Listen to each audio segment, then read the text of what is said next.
Good day, everybody, and welcome to another edition of the Military and Foreign Affairs Network. I am your host, the voice of reason. And today, yes, is another lesson in insanity. And what I want to show you today, and you may have seen this was released about a month ago. And what you're about to see is training that U.S. Navy sailors are required to watch. And we have talked about some of the recruiting challenges, what's behind the recruiting challenges. We have talked about the direction of the U.S. military and what is being done to the U.S. military. And I just want to share this video, and you, the viewer, can analyze yourself and make the decision, does this create a fighting force? Is this something that men and women, predominantly men, who are going to go into battle, need to watch? You be the decider. Watch what we're looking at, and I'll try, and I'm gonna stop it at certain points, and maybe have a little bit of commentary. What I would like to also say is I have nothing against these two individuals who are putting on this little training program. Obviously, they are what they are, and here in the United States, fortunately for these two folks, the U.S. gives them the right to express themselves in this way. If they were in maybe another nation state, maybe in Saudi Arabia or someplace a little different, maybe not so much. But again, let's just watch. Hi, my name is Johnny and I use he, him pronouns. Hi, and I'm Kanchi and I use she, her pronouns. And we're here to talk about pronouns. What is a pronoun? A pronoun is how we identify ourselves apart from our name, and it's also how people refer to us in conversations. Using the right pronouns is a really simple way to affirm someone's identity. It is a signal of acceptance and respect. If it's a signal of acceptance and respect, how do we go about creating a safe space for everybody? That's a good question. Pause. So, you as an individual do not have to accept anything and everything. There are certain things that you may find perfectly acceptable, but another person may find offensive. Okay? And in this particular instance, you have to accept, even if you find it offensive. A really good way to do that is to use inclusive language. Instead of saying something like, hey guys, you can say, hey everyone, or hey team. Yeah. Control. This is control now. We are controlling what you say, how you say it, because we are telling you to. Yeah, and now that you say that, another way that we could show that we're allies and that we accept everybody is to maybe include our pronouns in our emails, or like we just did, introduce ourselves using our pronouns. But what would I do if I misgender someone? I think the first thing to recognize is that it's not the end of the world. You correct yourself and move on, or you accept the correction and move on. The most important thing I can tell you is do not put the burden of making you feel good about your mistake on the person that you just misgendered. Misgendered. So, wanted to comment on this as well. So, I've talked about the Genesis Project taking place in the military, where they are excluding, let's say, an individual who may have been prescribed an inhaler for a very, very short period of time in childhood.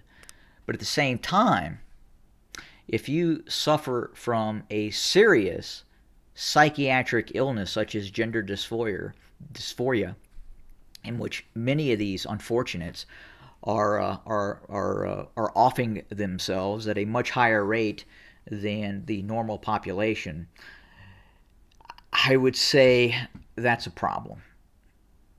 Gender dysphoria, serious psychiatric illness, okay. Minor ADHD, minor breathing issue when a child was younger is not okay. interesting.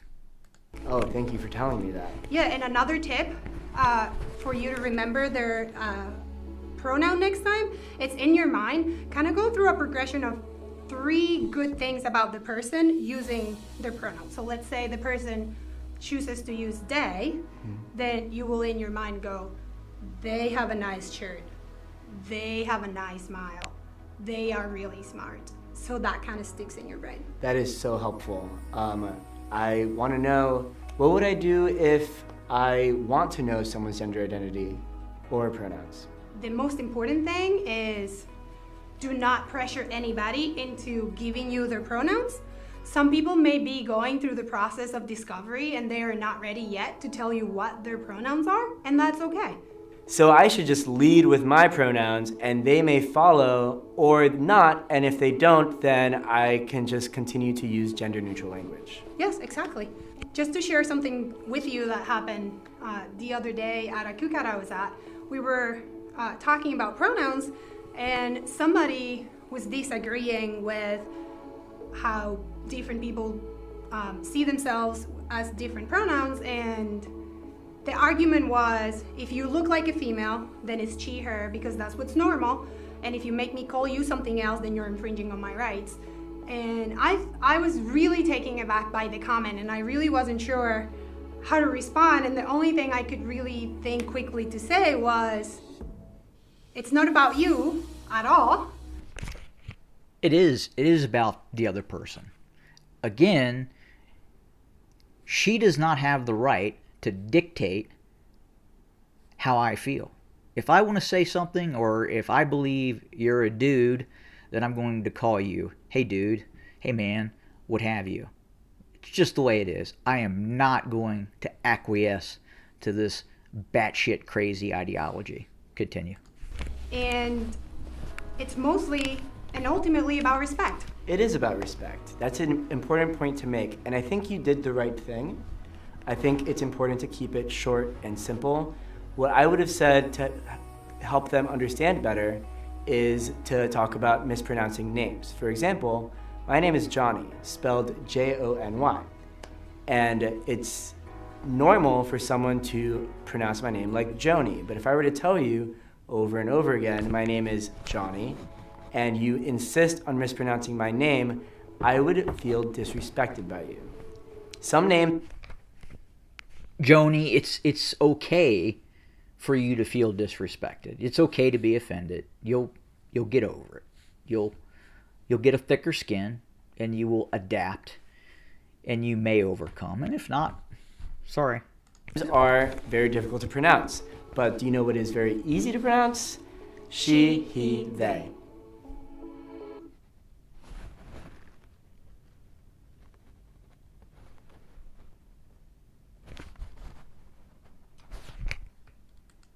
Anyway, there you have it.